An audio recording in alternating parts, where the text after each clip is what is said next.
तो दर्शकों जल्द ही 2025 का वर्ष होने जा रहा है और हम सब इसमें प्रवेश करेंगे और हमारे सबके मन में कौतूहल रहता है, एक जिज्ञासा रहती है कि आने वाला वर्ष हमारे लिए कैसा रहेगा। ये काफ़ी स्वाभाविक भी है क्योंकि ग्रह गोचर की जो स्थिति होती है, उनके जो परिवर्तन होता है, राशि परिवर्तन होता है, नक्षत्र परिवर्तन होता है, उसका प्रभाव हमारे जीवन में निश्चित तौर से देखने को मिलता है। खासकर उस ग्रह से संबंधित यदि हमारी कुंडली के हिसाब से दशा चल रही है, अंतरदशा चल रही है, तो उसका प्रभाव और भी ज़्यादा मजबूत हो जाता है, बहुत ज़्यादा गहरा हो जाता है। तो दर्शकों हमारी वार्षिक राशिफल देश की श्रृंखला में भी हम लगभग 8 आधे पड़ाव को हमने खत्म कर लिया है। हमने अब तक आपको 6 राशियों के बारे में अलग-अलग वीडियो में बता चुके हैं और यदि आपका मिस हो गया तो प्लीज़ आप प्लेलिस्ट में देख सकते हैं। आज के इस वीडियो में चर्चा करेंगे हमारी 7वीं राशि तुला राशि के बारे में। तो तुला राशि के जातकों के लिए 2025 का वर्ष कैसा रहेगा, जैसे मैंने अपने अन्य वीडियो में बताया, तो इस वीडियो में भी आपको ज़रूर बताएंगे कि हम इसको 2 भाग में विभाजित करके कर रहे हैं क्योंकि 2025 के वर्ष में बहुत बड़ा परिवर्तन होने जा रहा है। मुख्य 4 ग्रह जो होते हैं, मुख्य इसलिए कहा गया है इनको क्योंकि ये लंबे समय तक एक राशि में रहते हैं और इसका प्रभाव भी लंबे समय तक देखने को मिलता है। अन्य ग्रह जल्दी राशि परिवर्तन करते हैं, इसलिए उनके प्रभाव से जल्दी मुक्त हो जाते हैं, परंतु इनका जो परिवर्तन होता है बहुत देर बाद होता है। उसमें सबसे जो देरी लगाते हैं वो शनि है। तो शनि अपना राशि परिवर्तन करें 2.5 साल लगभग अंतराल के बाद ये कुंभ राशि जो अपनी की मूल त्रिकोण राशि है, वहां से निकल के ये आपके मीन राशि में प्रवेश कर जाएंगे।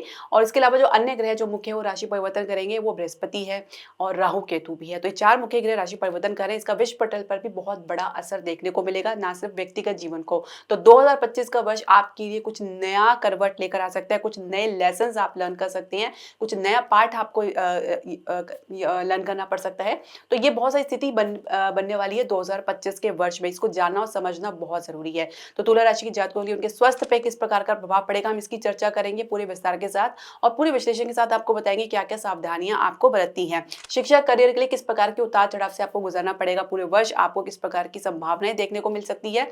इसके अलावा कार्य क्षेत्र का माहौल कैसा रहेगा, जो पहले से नौकरी पेशा लोग हैं उनके लिए क्या मजबूती देखने को मिलेगी, क्या ग्रोथ देखने को मिलेगा, उसके बारे में हम चर्चा करेंगे। व्यवसाय बिजनेस के लिए कैसा रहेगा 2025 का वर्ष, आप अपनी राशि के अनुसार देख सकते हैं किस प्रकार की संभावनाएं, किस प्रकार की ग्रोथ आपको और गति देखने को मिलेगी। साथ ही प्रेम संबंध यानी लव रिलेशनशिप के लिए कैसा रहने वाला है 2025 का वर्ष, क्या आप आपके संबंध में आगे बढ़ेंगे या कुछ रुकावट आपको देखने को मिलेगी। साथ ही जो विवाहित दंपत्ति है उनके लिए कैसा रहेगा, क्या संतान प्राप्ति के जो आपका संघर्ष है वो पूरा होगा, ये संतान प्राप्ति का कुछ आपको सहयोग बनेगा। संतान से किस प्रकार के आप व्यवहार की अपेक्षा कर सकते हैं, किस प्रकार की आप उनके साथ अपने आप को देखते हैं, तो ये हम चर्चा करेंगे। साथ ही हमको कुछ उपाय भी बताएंगे क्योंकि उपाय बहुत जरूरी है, क्योंकि जब भी नकारात्मक प्रभाव आपको देखने को मिलता है तो उपाय करना लाजमी बन जाता है और इसी उपाय के आधार पर ही आप ग्रहों के बुरे प्रभाव से बच पाते हैं या उनको झेलने में आपके भीतर क्षमता आ जाती है। तो हरे कृष्ण दर्शकों, वैदिक एस्ट्रोकेज में आपका स्वागत है। मैं ज्योतिष आचार्य पूजा। तो तुला राशि के जातक अपनी जन्म राशि और लगन के अनुसार देख सकते हैं जो ग्रह गोचरों की स्थिति बनने जा रही है 2025 के वर्ष की शुरुआत में, वो इस प्रकार है। देखिए जो तृतीय भाव में अगर हम बात करें, धनु राशि में सूर्य बुध अपना जो है राशि गोचर करेंगे। शनि पहले से आपके पंचम भाव में गोचर करें, यहाँ पे शुक्र की युति रहेगी जो आपके लग्नेश रहेंगे। राहु आपके छठे भाव में गोचर कर रहे हैं और केतु आपके द्वादश भाव में गोचर कर रहे हैं। मंगल आपके दशम भाव में गोचर करें, यहाँ पे मंगल नीच अवस्था में और लंबे समय तक यहाँ पे नीच अवस्था में रहेगा। इसके अलावा बृहस्पति वक्री अवस्था में आपके अष्टम भाव में गोचर कर रहे हैं। अब इसमें कुछ परिवर्तन तो देखते रहेंगे, वो जैसे आपको मैंने बताया जो छोटे ग्रह होते हैं जो लंबी छोटी दूरी के होते हैं जल्दी राशि परिवर्तन करेंगे। जैसे कि जो सूर्य है वो 15 जनवरी के आसपास आपके चतुर्भाव में प्रवेश करेंगे, मकर राशि में गोचर करेंगे। इसके अलावा जो मुख्य जो परिवर्तन होने जा रहा है वो है आपका 4 फरवरी को। यहाँ पे बृहस्पति जो है मार्गी होंगे, डायरेक्ट होंगे, अभी रेट्रोगेट है यानी वक्री अवस्था में चल रहे हैं, गोचर कर रहे हैं। तो यहाँ पे जो बृहस्पति आपके अष्टम भाव में डायरेक्ट हो जाएंगे, राहत वाली बात आपको देखने को मिलेगी। इसके अलावा 29 मार्च को जो सबसे बड़ा राशि परिवर्तन हो रहा है वो शनि का हो रहा है, आपके मीन राशि में आएंगे, यहाँ पे आपके छठे भाव में आएंगे। तो यहाँ पे राहु के साथ इनकी युति रहेगी शुरुआत में। तो आप समझ लीजिए 29 मार्च से लेकर 18 मई तक का अंतराल आपको थोड़ा सावधान होकर रहना है। यहाँ पे राहु और शनि की युति रहेगी तो परिणाम भी आपको उसके हिसाब से देखने को मिलेगा, तो बहुत सावधान रहने की आवश्यकता है।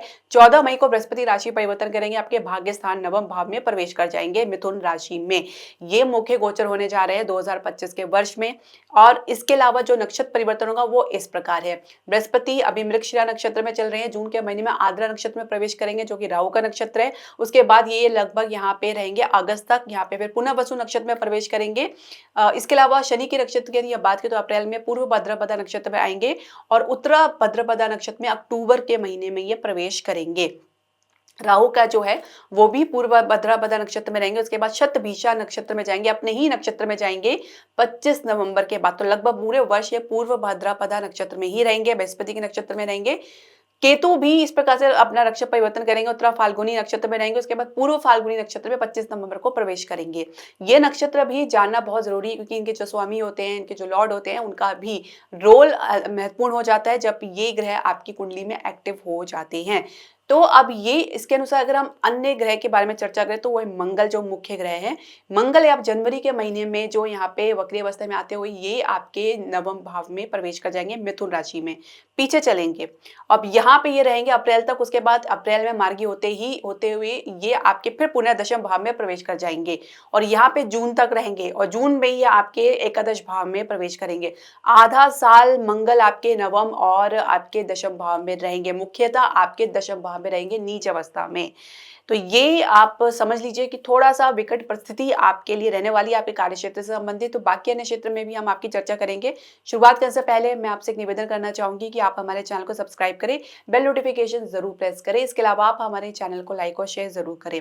तो स्वस्थ से यदि हम शुरुआत करें तो राहु केतु ने लंबे समय से आपको परेशान कर रखा है। राहु जब भी 6 हाउस से यानी छठे घर से अपना संबंध बनाते हैं तो स्वास्थ्य संबंधी कोई ना कोई समस्या जरूर देखने को मिलती है। पर राहु यहाँ के कारक ग्रह भी हैं, तो अगर आपको समस्या दे रहे हैं तो निदान भी आपको देंगे। पर क्योंकि एक तरह से कहा जाता है कि एक बैटल फील्ड है, एक युद्ध का मैदान आपके लिए दिया गया, जो कि 6th हाउस छठा घर रोग रिप ऋण के लिए माना जाता है। तो जिसकी वजह से भी इससे संबंधित कारक है, इससे संबंधित जो भी परिणाम है आपको देखने पड़ते हैं। यहाँ पे रहकर राहु आपके छुपे हुए शत्रु से आपको नुकसान पहुंचाने का प्रयास कर सकते हैं। आपको या आपके छुपे शत्रु आपके पीछे कुछ षड्यंत्र कर सकते हैं, हिडन एनिमी जिसे कह सकते हैं, और वो आपको नुकसान पहुंचाने का प्रयास कर सकते हैं। किसी कोर्ट केस में भी आपको उलझा सकते हैं। ऋण के लिए भी आपको काफ़ी मेहनत करनी पड़ सकती है, भागदौड़ करनी पड़ सकती है, उसमें भी आप उलझ के रह सकते हैं।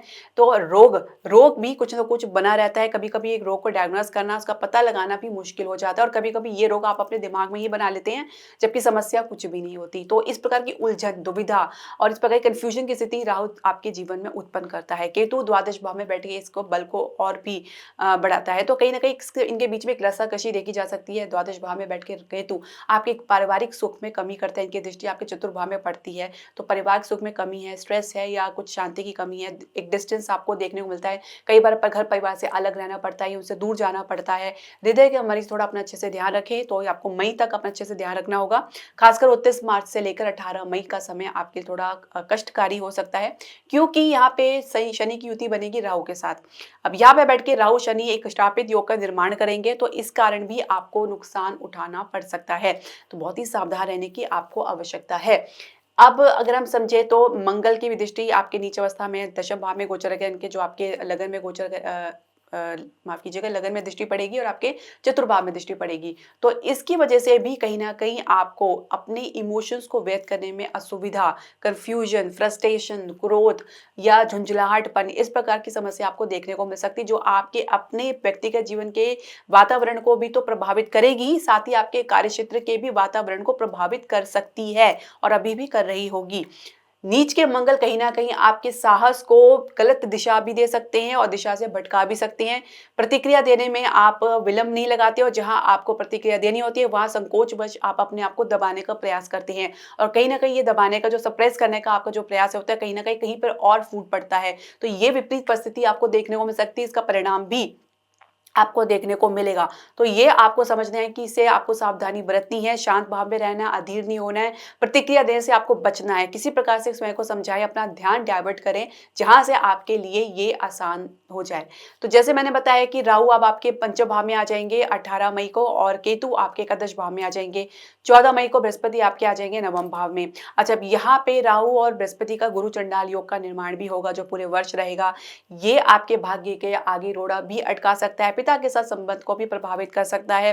कहीं ना कहीं आपके श्रद्धा विश्वास में भी कुछ कमी देखने को मिल सकती है। आपके खुद के विश्वास पे भी आप प्रश्न चिन्ह लगा सकते हैं। गुरुओं का भी आप अपमान भी कर सकते हैं, और कह सकते हैं कि अगर आप अपमान नहीं भी करें तो भी आपके भीतर उनके प्रति शंका देखने को मिल सकती है।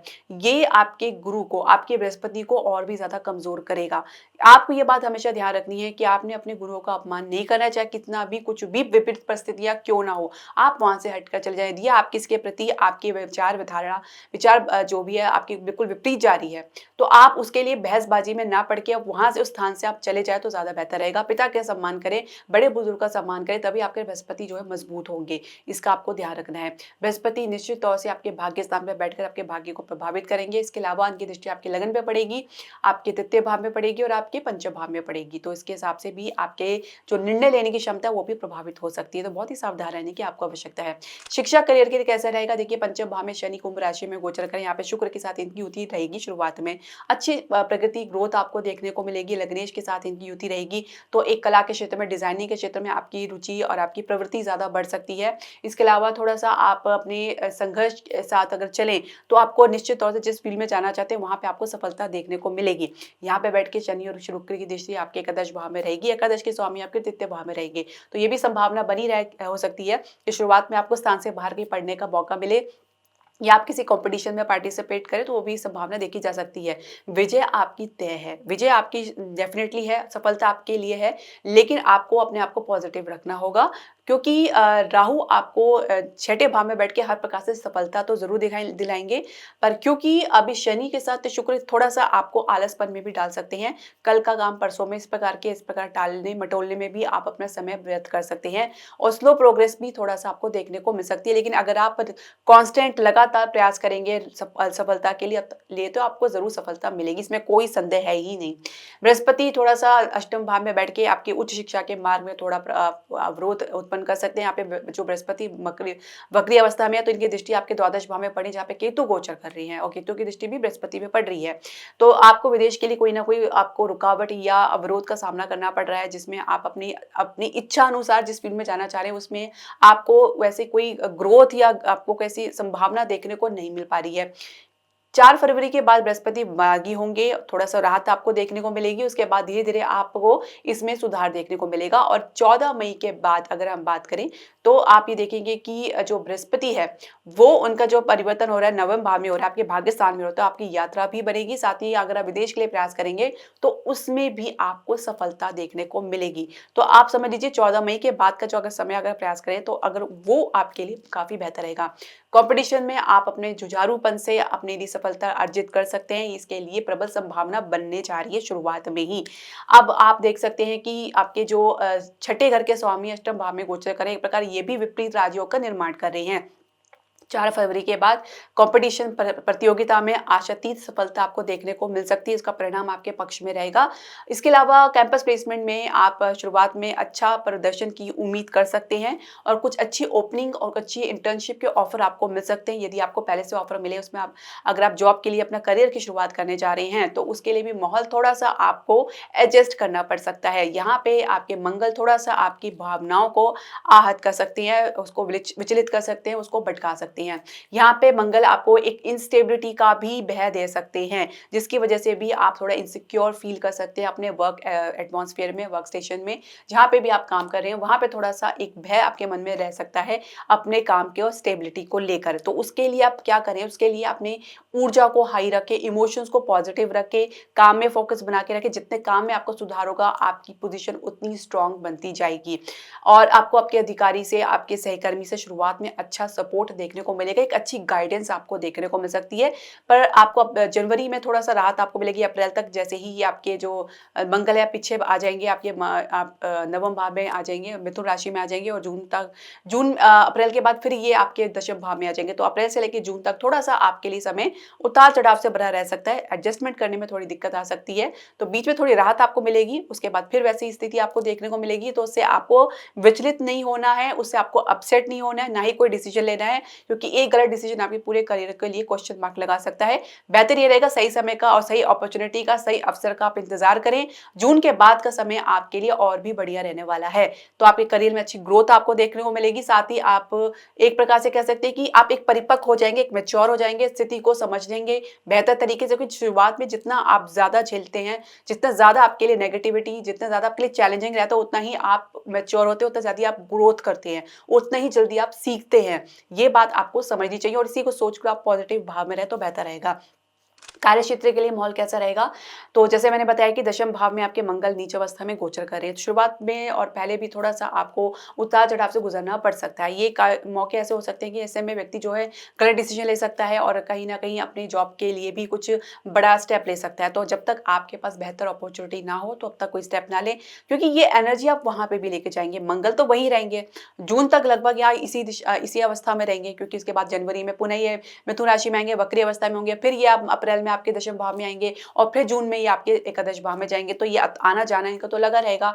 तो उसके हिसाब से आप ना विचार करें, अपनी ऊर्जा को पॉजिटिव रखें। ग्रोथ के लिए अच्छा शुरुआत आपको देखने को मिल सकती है। स्थान से बाहर विद प्रमोशन आपको कोई ऑफर मिल सकता है, या आपको अपने ही प्रेज़ेंट जॉब में कुछ आपको स्थान से बाहर प्रमोशन के साथ कुछ इस प्रकार के ऑफर मिल सकते हैं। इसकी भी प्रबल संभावना बनी हुई है। उसके लिए आप काफ़ी कॉन्फिडेंट रहेंगे, आपकी कम्युनिकेशन स्किल काफ़ी बेहतर रहेगी। बस थोड़ा-सा अपने भीतर कॉन्फिडेंट लाना पड़ेगा। कहीं न कहीं इन्फ्योरिटी कॉम्प्लेक्स है, यानी हीन भावना से थोड़ा-सा ग्रस्त हो सकते हैं।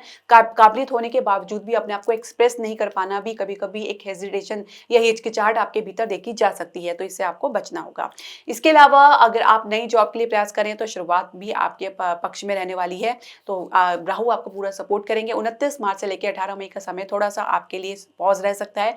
एक प्रकार से आप अपने आप को गहन अध्ययन में, चिंतन में डालें तो ज़्यादा बेहतर है। उसमें कोई डिसीज़न ना लें तो बेहतर रहेगा। 18 मई के बाद फिर आपके लिए मार्ग खुलने शुरू हो जाएँगे। उसके बाद आप प्रयास करें तो आपको अच्छी सफलता देखने को मिलेगी। पर मैंने बताया है कि राहु आपके नवम पंचम भाव में आएँगे और बृहस्पति आपके नवम भाव में आएँगे, तो आपके निर्णय लेने की क्षमता को काफ़ी हद तक प्रभावित कर सकते हैं। इसके लिए आपको बृहस्पति को मजबूती देनी ही होगी, क्योंकि आपको जब तक ज्ञान, नॉलेज नहीं मिलेगा, तब तक आप कोई भी सही कारगर निर्णय नहीं ले पाएँगे। तो इसके लिए आपको बृहस्पति को तो मजबूती देनी ही है, साथ ही बहुत सारे आपको जो है सावधानियाँ भी बरतनी हैं। तो ये आपके मार्ग में ज़रा कह सकते हैं कि अननेसेसरीली रुकावट या अवरोध उत्पन्न कर सकते हैं। गुरु चंडाल योग का काम ही यही है, तो जो मैंने आपको बताया, आपको वैसे ही करना होगा। और दूसरी बात, मैं उपाय आपको अब वीडियो के अंत तक बताऊँगी। इसके अलावा अगर आप अपनी ग्रोथ ग्रोथ या प्रमोशन के बारे में एक्सपेक्ट कर रहे हैं, मई के बाद की हम बात करें, तो एक अच्छी अपॉर्च्युनिटी आपको ज़रूर देखने को मिलेगी। मंगल यहाँ पे बैठ के आपकी ग्रोथ को और भी ज़्यादा मजबूती देंगे। साथ ही आप यहाँ पे एक अच्छी खासी कह सकते हैं कि आपके भीतर कॉन्फिडेंट देखा जा सकता है, क्योंकि मंगल यहाँ से नीच अवस्था से बाहर निकल के अब मित्र राशि में प्रवेश करेंगे, जो अग्नि तत्व की राशि। तो आपकी एनर्जी ऑटोमेटिकली काफ़ी हाई हो सकती है। थोड़ी-सी बातचीत में आप अपने को संयम बना के चलें, क्योंकि मंगल की दृष्टि आपके द्वितीय भाव में पड़ेगी जून के बाद। तो वाणी में थोड़ा आप अनियंत्रित हो सकते हैं और बहुत ज़्यादा कटाक्ष की भाषा में बोल सकते हैं, जो दूसरों को बुरा लग सकती है। तो वही बोले जितना ज़रूरी है, और हो सके तो काम में फ़ोकस बना के चलें। व्यवसाय बिज़नेस के लिए कैसा रहेगा 2025 का वर्ष आप लोगों के लिए? जैसे मैंने बताया कि सप्तमेश जो है मंगल नीच अवस्था में दशम भाव में गोचर कर रहे हैं।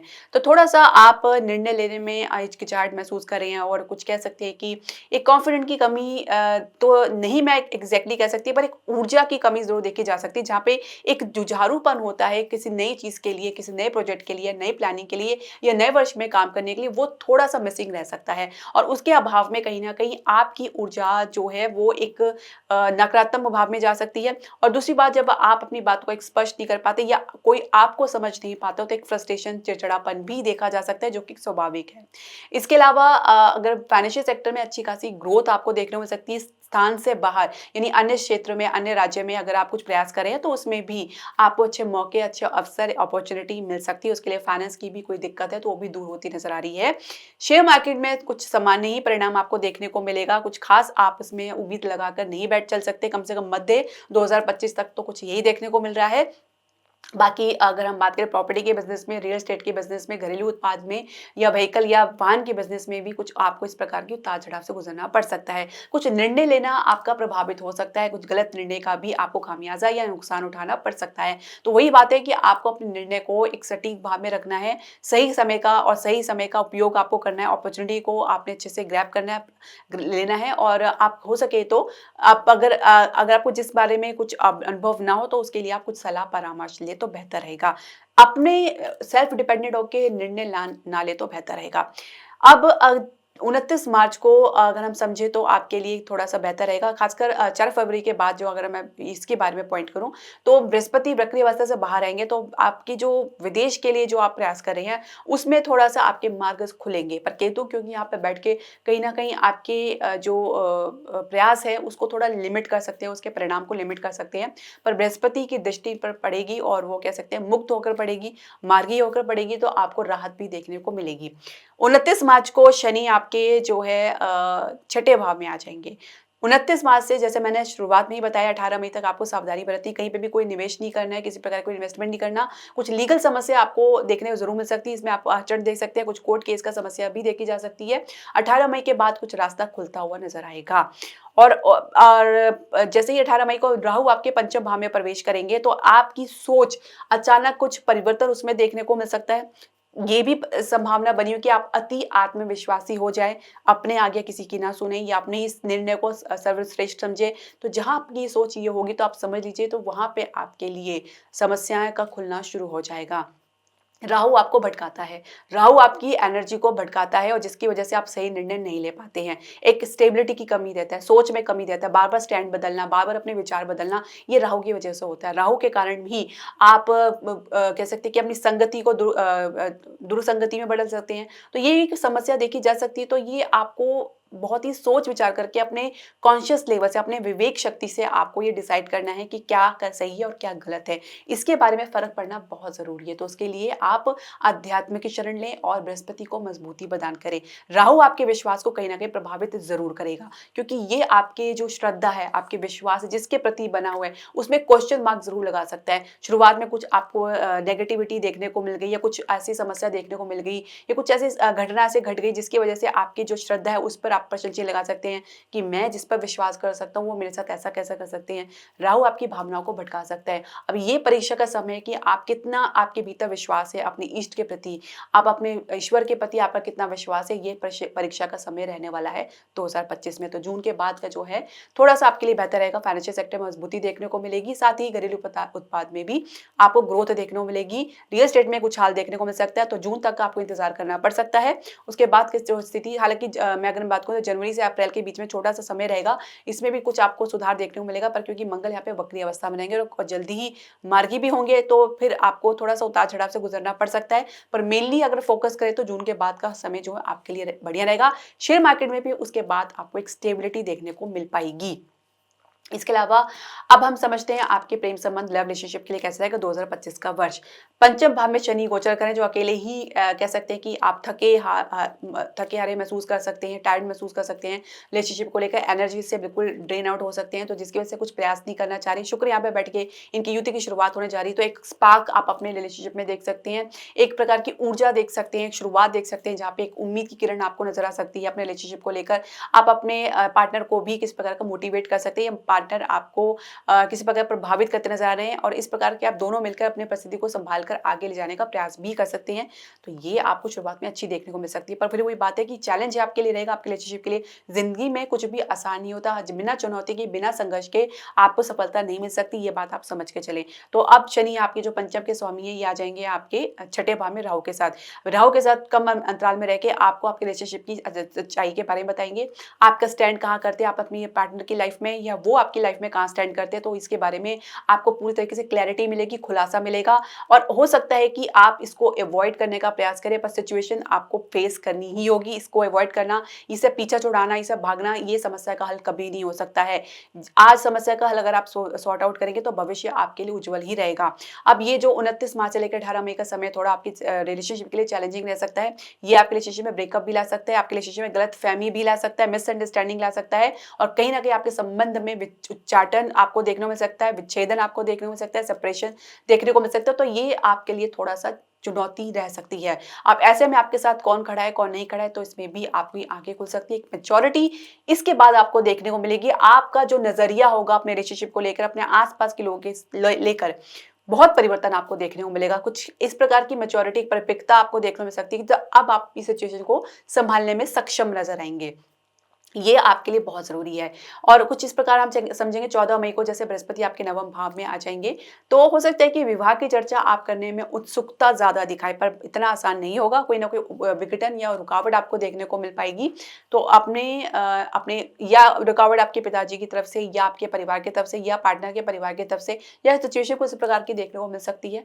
तो ये आपको थोड़ा-सा उतार-चढ़ाव देखने को मिल सकता है। और मंगल के भी इनका जो योगदान रहेगा आपके नवम भाव में, जब ये मंगल आपके अप्रैल के महीने में ही आपके नवम भाव में आएँगे, तो ये थोड़ा-सा आप कह सकते हैं कि कहीं न कहीं आपको अपने रिलेशनशिप को लेकर कुछ भी विचार करने का अवसर भी नहीं मिल पाएगा। कुछ घटनाएँ इस प्रकार से घटने शुरू होते जाएँगी, जो आप हतप्रभ भी रह सकते हैं। तो आप थोड़ा इंतज़ार करें। आप 18 मई के बाद जो ये तूफ़ान है, जो ये आँधी है, तूफ़ान है, शांति आपको देखने को मिलेगी। और 18 मई के बाद भी आप कुछ अपने रिलेशनशिप को लेकर एक क्लैरिटी देख पाएँगे। उसी के आधार पर अगर आप विवाह की चर्चा करें, तो बेहतर रहेगी। विवाह की चर्चा अगर वैसे भी चल रही है, तो थोड़ा-सा कह सकते हैं कि अ, बूझे मन से आपको ये कह सकते हैं कि ये चलते-फिरते ही आपको ऐसे लग सकता है कि ठीक है, चलो चल रही है, चल रही है। तो इस प्रकार आपको देखने को मिल सकता है, कुछ ख़ास दिलचस्पी बनती नज़र नहीं आएगी। कहीं न कहीं एक नीरसतापन आपको इस रिलेशनशिप को लेकर देखने को मिल सकता है। इसके अलावा अगर जो विवाहित दंपति है, उनके लिए कैसा रहेगा? सप्तमेश नीच अवस्था में दशम भाव में है, कर्क राशि में गोचर कर रही है। तो कहीं न कहीं घर के मुद्दे को लेकर आप लोगों के बीच में एक तालमेल की कमी देखी जा सकती है, एक अलाइनमेंट की कमी देखी जा सकती है, जहाँ पे आप एक-दूसरे की ऊर्जा को समझते नज़र नहीं आ रहे। हालाँकि जीवनसाथी आप पर किसी प्रकार का दबाव भी बना सकते हैं, या आप जीवनसाथी पर दबाव बना सकते हैं। दोनों एक-दूसरे को प्रेशराइज़ करने का प्रयास कर सकते हैं, बजाय इसके कि एक-दूसरे को कोऑपरेट करें, दूसरे को समझने का प्रयास करें। ये स्थिति थोड़ा आपके लिए विकट रह सकती है। अब जून तक आपको थोड़ा सावधान रहना है, उसके बाद ही कुछ आपके लिए मार्ग खुलेगा। पर क्योंकि मंगल की एनर्जी तो कुछ और ही होती है और शुक्र की एनर्जी कुछ और होती है, तो कहीं न कहीं आप लोग के बीच में एक संबंध में एक जो कह सकते हैं कि एक डोर जो है वो बंधी रह सकती है। आप किसी प्रकार के भी आप संबंध से गुज़र जाएँ, किसी प्रकार की परिस्थिति से गुज़र जाएँ, पर किंतु at the end of the day आप एक-दूसरे के साथ ही होते नज़र आएँगे। तो ये भी एक आप लोगों के बीच में एक अंडरस्टैंडिंग देखी जा सकती है, या स्वतः एक स्पार्क आप लोगों के बीच में देखा जा सकता है। इसके अलावा संतान के लिए प्रयास करें तो शुरुआत काफ़ी बढ़िया रहने वाली है, पर क्योंकि बृहस्पति वक्री अवस्था में है, तो उनको आपको मजबूती देनी है, क्योंकि अष्टम भाव में भी गोचर करें तो भाव अच्छा नहीं है। 4 फरवरी के बाद की स्थिति और भी थोड़ी बेहतर होगी, और 18 मई के बाद की स्थिति और भी ज़्यादा बेटर होगी। तो ये थोड़ा समय अंतराल आपको देखने को मिलेगा। और 18 मई के बाद अगर हम जून की बात करें, तो मंगल की दृष्टि आपके पंचम भाव में पड़ेगी, तो ये भी आपके लिए बहुत ही शुभ रहेगी। संतान प्राप्ति के लिए मार्ग खोलेगी, और जो अब तक आपको प्रॉब्लम फेस हो रही है, तो उसमें भी आपको राहत देखने को मिलेगी। पर क्योंकि बृहस्पति आपके छठे घर के स्वामी है, तो कुछ मेडिकल ट्रीटमेंट आपको लेना पड़ सकता है। संतान से भी आपको शुरुआत में कुछ अच्छा रिस्पॉन्स देखने को मिल सकता है, संतोष देखने को मिल सकता है, और उसके बाद कुछ शनि का संबंध राहु के साथ होने की वजह से कुछ एक बाधा उनके जीवन में देखने को मिल सकती है, संघर्ष देखने को मिल सकता है, आप लोगों के बीच में एक डिस्टेंस भी देखा जा सकता है, कुछ गलतफहमी देखी जा सकती है, जहाँ पे एक दूसरे की आप भावनाओं को रिस्पेक्ट करते नजर नहीं आ रहे हैं। तो ये कुछ कमी आपको देखने को मिलेगी 29 मार्च से 18 मई, उसके बाद फिर धीरे-धीरे स्थिति जो है स्मूथनेस होती जाएगी। और मंगल जब जून में आपके एकादश माह में आएँगे और उसके बाद आपके पंचम भाव में दृष्टि डालेंगे, तो थोड़ा आपके संतान के व्यवहार में उग्रतापन देखा जा सकता है। अब उपाय क्या करना है? देखिए, उपाय करना तो बहुत ज़रूरी है। अभी आपको जो है मैं अगर बताऊँ, तो आपको सप्तमेश का उपाय करना है, जो कि मंगल नीच अवस्था में है। तो गाय को आप प्रत्येक मंगलवार को मीठी रोटी ज़रूर खिलाएँ, और हो सके तो हनुमान चालीसा का नित्य जाप करें। और इसके अलावा अगर आप अगर उपाय करने का अगर हम कहें, तो बृहस्पति को मजबूती कर देना है, क्योंकि बृहस्पति गुरु चंडाल के योग में रहेंगे, तो इसमें बृहस्पति का आपको व्रत कर सकते हैं, या बृहस्पति का व्रत नहीं कर सकते हो, प्रत्येक बृहस्पतिवार को आप विष्णु सहस्त्रनाम का पाठ करें। ये आपके लिए बहुत ही कह सकते हैं कि बलशाली उपाय रहेगा, क्योंकि इससे सारे ग्रह भी आपको जो नकारात्मक जो बैठे होंगे या कहीं पे प्रभाव दे रहे हैं, तो उसमें भी कमी आपको देखने को मिलेगी। इसके अलावा बृहस्पतिवार को आप पीली वस्तु का दान कर सकते हैं, पीले वस्त्र धारण कर सकते हैं, बड़े बुजुर्ग का पैर छू के आशीर्वाद लें, पंडित पुरोहित का आप सम्मान करें, गुरु का सम्मान करें, किसी के साथ तर्क वितर्क ना करें, और ना ही किसी का अपमान करें। तो ये आपके बृहस्पति को मजबूती और बल ज़रूर देगा। अगर कभी आप किसी का अपमान करते हैं, या कभी किसी का आप बड़ा बुरा करते हैं, तो डेफिनेटली ये बृहस्पति आपको खराब फल देना शुरू कर देंगे, क्योंकि वैसे ही ये आपके राहु के प्रभाव में है। तो आपको ये उपाय करना है और बहुत ही कह सकते हैं कि श्रद्धा विश्वास के साथ आपको करना है और निरंतर पूरे साल आपको करना है। आपको मंगल का, जैसे मैंने बताया, उपाय करना है, बृहस्पति का उपाय करना है और क्योंकि जो मंगल आपके सप्तमेश में है और बृहस्पति क्योंकि आपके संतान कारक भी है, तो अगर आप संतान की इच्छा में रखते हैं तो आपको बृहस्पति को उपाय करना है।